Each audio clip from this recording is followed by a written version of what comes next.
Welcome back to this year's first Wildcat Recap. I'm Gabriella Raful. And I'm Skylar Musick. Let's get into the news. Big news for CampCo fans. The recent renovations of the local hotspot have just about wrapped up. Patrons can now see the new and updated layout, which features new flooring, additional seating, and plenty of Villanova merchandise. Another notable addition is the restaurant's new liquor license.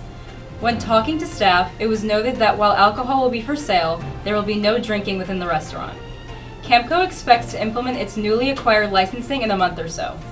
The new bar-style seating will also allow for more customers, so there's never been a better time to go and head over to CampCo and grab a pizza, milkshake, and in a month or two, even a beer. Wright made a surprise appearance during new student orientation this year. After the commissioner of the class of 2026, Coach Wright took the stage and offered some advice and words of encouragement for those starting their Villanova journeys. He got everyone pumped up for the new school year and, of course, basketball season. He taught the crowd cheers so they're ready for all upcoming games and made sure everyone knew whose house the Finneran Pavilion is. Finally, Coach Wright told the new students to be humble and hungry before receiving a standing ovation. What a way to start off the year for all the new students joining Nova Nation. The Villanova Football team took on Long Island University this past weekend in their second game of the season. Villanova continued the success of Week 1, defeating LIU 38-21. The Wildcats had control of the game for all 4 quarters, establishing a dominant run game which tallied 365 yards and 3 touchdowns on the day. Villanova used this dominant run game to create some big plays in the air, including a 60-yard touchdown pass from Connor Watkins to Des Boykin. Villanova will face a tough challenge in their next game, taking on Army on Saturday the 17th at West Point. On Friday, September 2nd, a car accident took place at the intersection of Lancaster and Eichmann Avenue.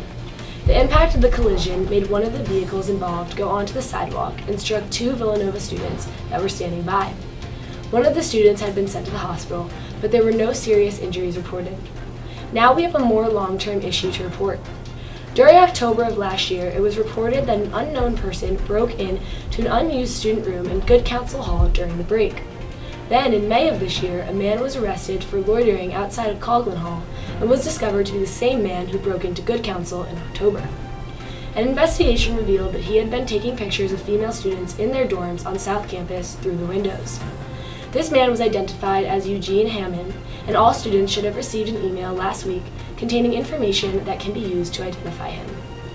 In a press release by the university, it was announced that Villanova University has again been included among the top national universities in U.S. News and World Report's 2023 Best Colleges rankings.